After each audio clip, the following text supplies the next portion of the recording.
Welcome to EPG Pathshala. I am Dr. Anita Bhela from the University of Delhi, and today we will be doing the module on Henry James's The Art of Fiction. This module has been prepared by Dr. Wellek Rahman from the Central University of Rajasthan, Kishangarh.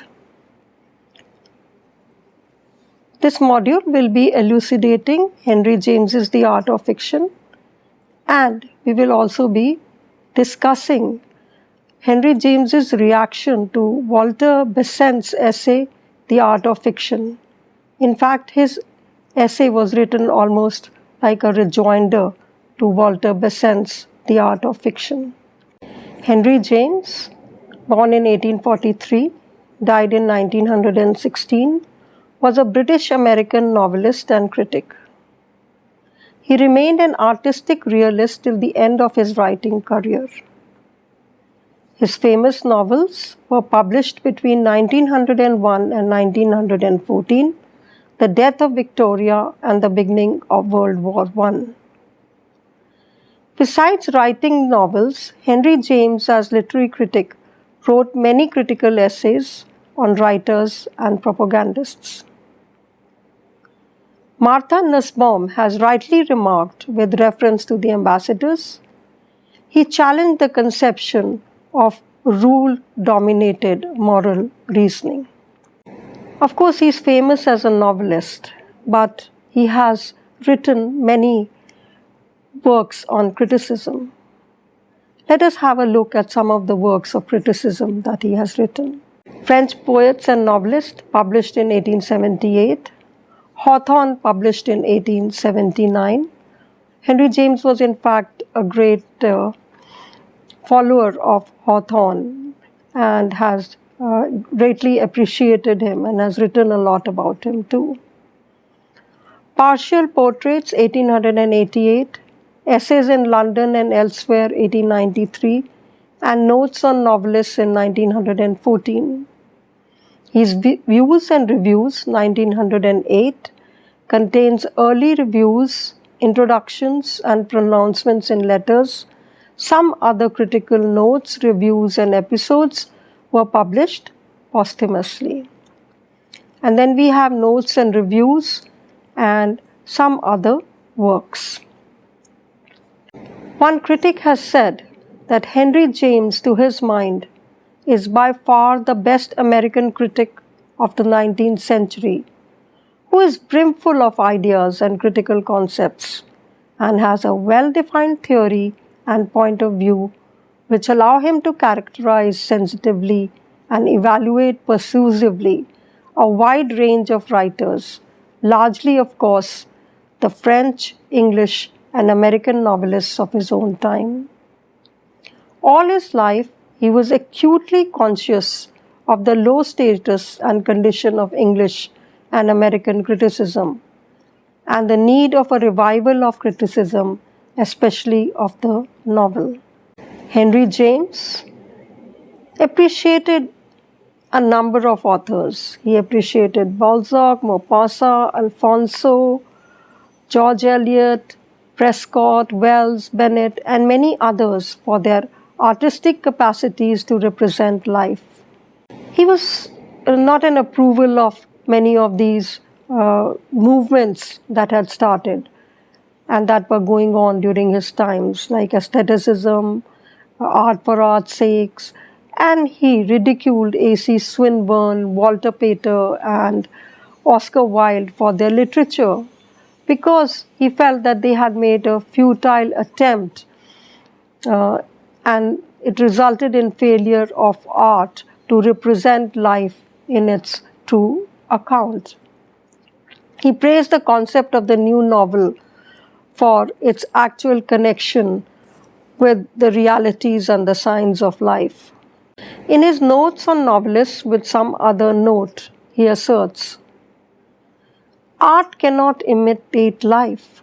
If it does, it becomes a reflection of confusion." This was in much against the school of naturalism. He differentiates the life from art and says, life being all inclusion and confusion, and art being all discrimination and selection. That is, there is much in life, but the artist has to be selective.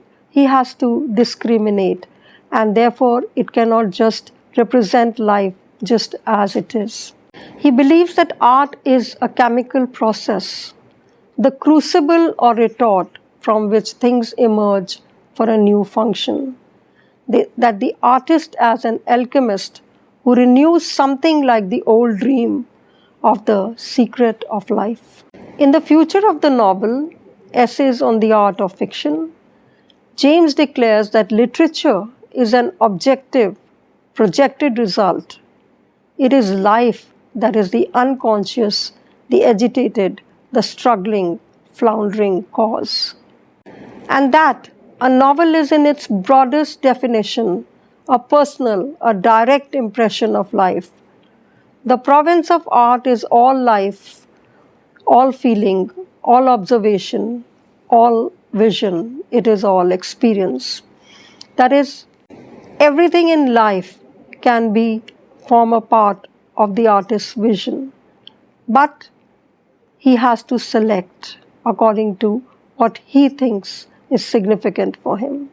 Percy Lebock, in his The Craft of Fiction, calls James the only real scholar in the art and considers him the novelist who carried his research into the theory of the art further than any other. Maurice Roberts, Henry James's criticism, declares that no critic has ever gone more deeply into the philosophy of art.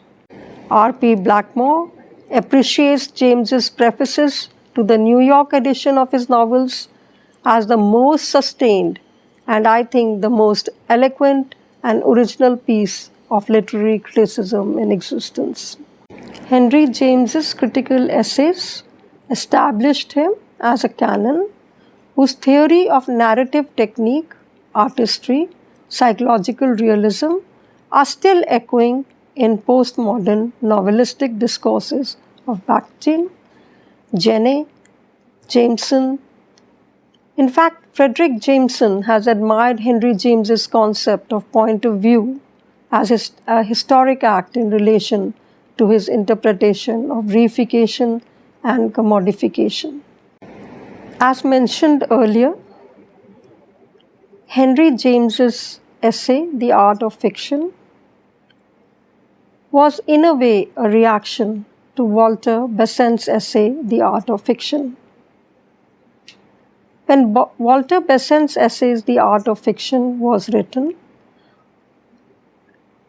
it was published and reviewed in the Pall Mall Gazette, and later on the ideas were presented in many other newspapers. It did not produce intense debate, that it caused only ripples, not waves.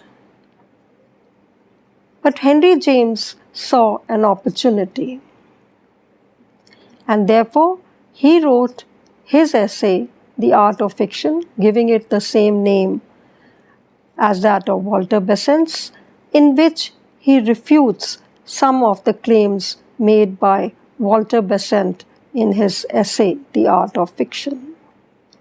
He takes up many of the points that Walter Besant has said about the training of the artist, about the art of writing the novel, and refutes them. The main points made by Walter Besant's essay were that fiction is an art in every way worthy to be called the sister and equal to the arts of painting, sculpture, music, and poetry. That is to say, the field of fiction was boundless, her possibilities vast, her excellencies as worthy of admiration as may be claimed for any of her sister arts. But he also said that since he is equating fiction with the fine arts have rules, and which can be taught. And therefore he felt that the art of fiction could also be taught using rules. And therefore he said that the art of fiction could be taught with as much precision and as much exactness as the laws of harmony, of perspective, and of proportion. Walter Besant said that, like the other fine arts, fiction is so far removed from the mere mechanical arts that no laws or rules whatever can teach it to those who do not already have been endowed with the necessary gifts. That is, those who do not possess an innate and inborn talent for it. So that art lives upon developing arguments, experiments, curiosity, upon variety of attempt, upon the exchange of views, and the comparison of standpoints. This was James's response. Discussion, suggestions, formulations, these things are fertilizing when they are frank and sincere. Literature should be either instructive or amusing. The most important objective of the author is how to make his writing interesting and catchy. The most important principle for James in writing fiction was the aspect of making it interesting so that it appeals to the readers. According to James, the art of fiction also depends upon the power of the artist to experience and feel life. But this feeling of life has to be filtered. James justified the categories of the good and the bad novels. If we go back to Johnson and if we go back to Sidney, we know that many of their earlier artists too were dissatisfied with the kind of literature being produced in their own time. Especially Sidney defended poetry against all accusations leveled against it by saying that it was not the fault of poetry if bad poetry or bad literature was written. It was rather man who was abusing his own wit. And Henry James too tells us that yes, there is infinite rubbish, there is much that is below standard that is being written, but the general reader has the option to reject or accept it. So it is up to the reader to decide what he wants to read, what he finds interesting, what he finds good. James said that a novel in its broadest definition is a personal impression of life. That, to begin with, constitutes its value, which is greater or less according to the intensity of the impression. But there will be no intensity at all, and therefore no value, unless there is freedom to feel and say. He acknowledges that the impression of life, and that impression of life which the artist has to gather, has no restrictions or limitations. Nobody can tell him how to feel, how to experience, and how to say. That is the work of the artist himself. And the execution of that impression of life that he gets belongs only to the artist. It is what is most personal to him, and we measure him by that. What James is trying to say is that we cannot bring external, preconceived ideas to the judgment of a writer. We have to judge him on the basis of what he says, from what we find. The most important thing, according to James, in an author is the air of reality that he seems to deliver to us. That, for him, is the supreme virtue of the novel, the air of reality that he gives us. And that air of reality has to be defined, chosen, and selected by the author himself. The power to guess the unseen from the seen, to trace the implication of things, to judge the whole piece by the pattern, the condition of feeling life in general so completely that you are well on your way to knowing any particular corner of it. This cluster of gifts may almost be said to constitute experience. And they occur in country and in town and in the most differing stages of education. If experience consists of impressions, it may be said that impressions are experience. Just as, have we not seen it, they are the very air we breathe. Now, in this context, it's important to know that Walter Besant had said that a particular author should, if he wants to write something, write only about that with which he is or she is familiar. That is, if you belong to the country, you should only talk about that. And if you belong to the city, you should be talking only about that. Such kind of restrictions on the writer was something that Henry James did not agree with at all. He said that the impressions of life are gained in myriad ways, in thousands of ways.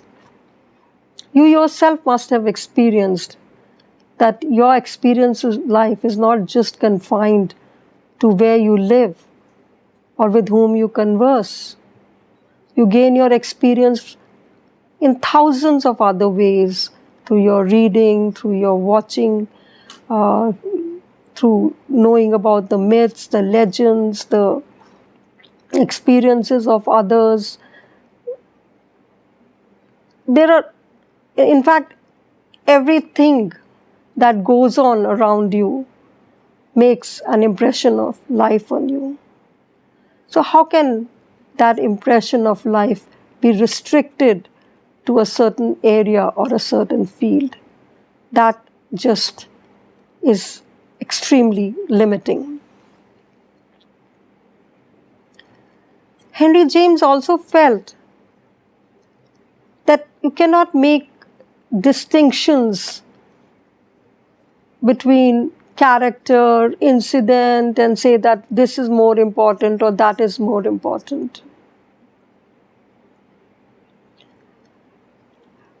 He believed in the organic unity of the whole. Says when you talk about a picture, then you say one says of character. When one says novel, one says of incident. And then he says, what is character but the determination of incident? And what is incident but the illustration of character? What is a picture or a novel that is not of character? He says that these cannot be separated from each other. James then goes on to consider the distinction between story and treatment. Now, the story naturally represents the subject, the idea, or the donné. Donné is the assumptions on which the work of fiction is based. The starting point of the novel that is, the latter, the artistic shape, the rearrangement, that this subject is given by the novelist.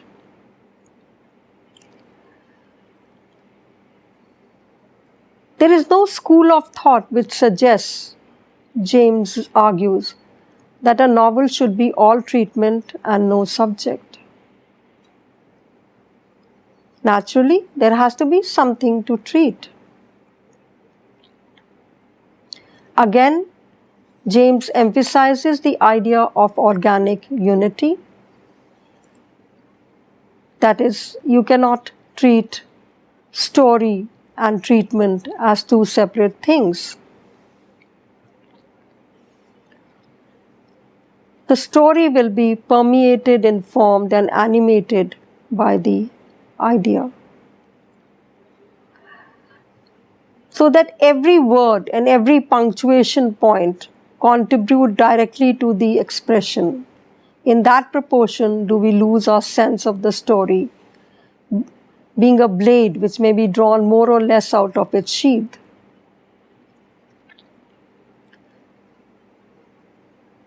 What he's trying to say is that it's not possible to separate the story and the treatment. They form an integral part of each other. And then he gives the example of the metaphor of the needle and the thread. He says no guild of tailors would ever think of the needle without the thread.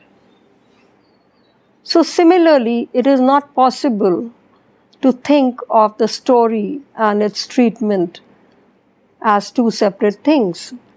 Just as the needle and the thread go together and cannot be separated, similarly the story and the treatment too go together and cannot be separated. Because, as he said, every punctuation mark, every idea, every expression, every detail of language, all contribute to the final impression, and you cannot dissect them into their various parts. Therefore, Henry James emphasizes that a novel, in order to be perfect, will always depend on the liberty of the author and his art of executions. Questions of art are always the questions of execution. Henry James said that all life belongs to the artist. You cannot say that don't talk about pain, don't talk about ugliness, don't talk about things that are not good. He says nothing can be excluded from the author's purview. You cannot shut him up into corners and tell him that this is where reality is, this is where the truth is. No, the truth is everywhere. And that reality is something,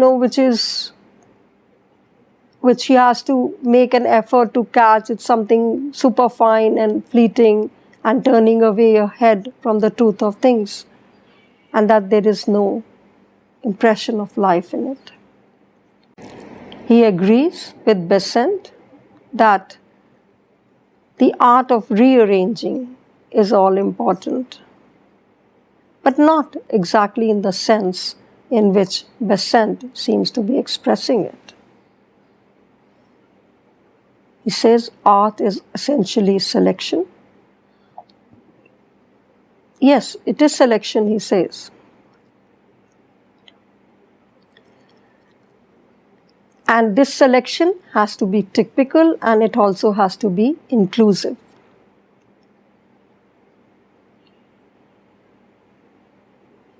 You cannot see art through rose-colored windows.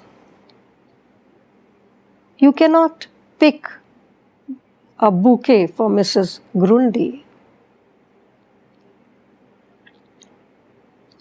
As I said earlier, people might say that see only the pleasant things in life. If we go back to Arnold, you remember that he removed Empedocles on Etna from his collection of poems because he felt that it had too much suffering and unrelieved suffering and no action. But James would disagree. He says that the people will tell that art has nothing to do with the disagreeable, with the ugly. They will rattle off shadow commonplaces about the province of art and the limits of art. And he says that when they do this, then you wonder at their limits of ignorance. Again, James tells us that the province of art is all life, all feeling, all observation, all vision. It is all experience. And he says that this would be a sufficient reply to all those who maintain that it is not to touch the painful.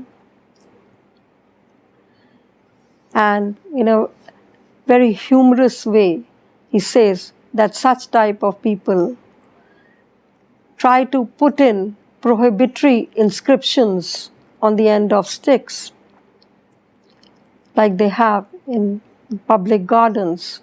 Do not walk on the grass. It's forbidden to touch the flowers. Do not pluck flowers. You're not allowed to introduce dogs. Please don't stay after dark. It is requested to keep to the right. These kind of prohibitions for the artist are laughable for Henry James.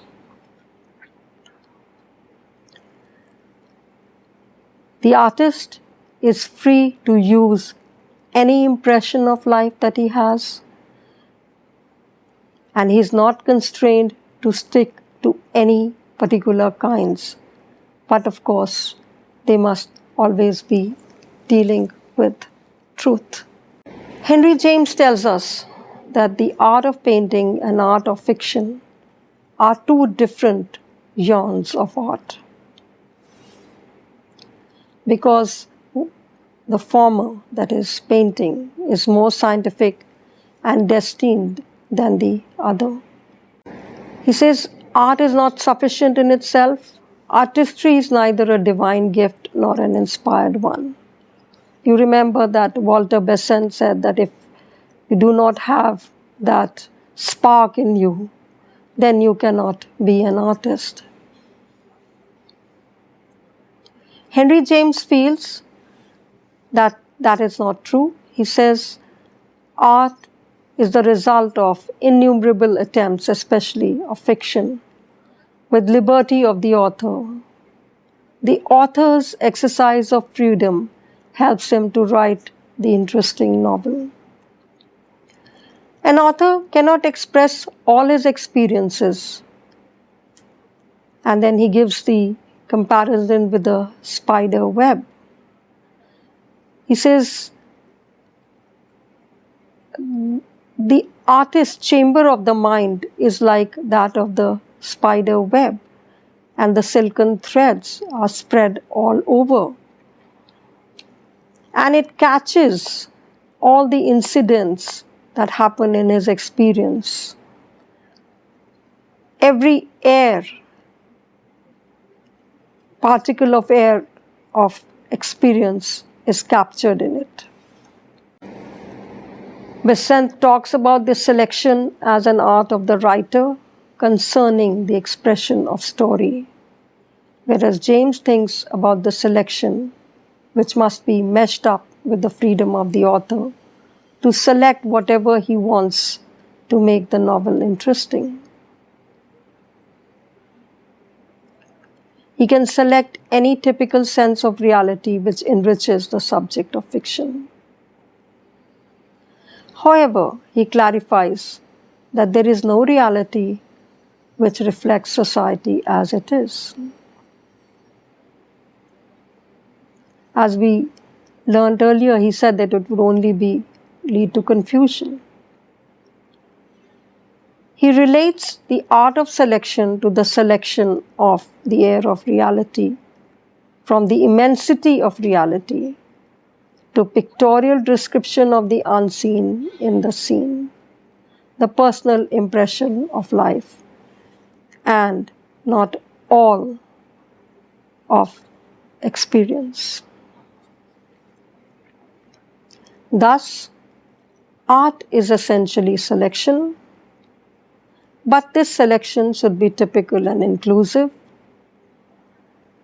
This characteristic of an author carries him away from what Mr. Besant termed laws of fiction, harmony, perspective, and proportion. That is, it is not an art which can be taught with precision like that of painting or sculpture.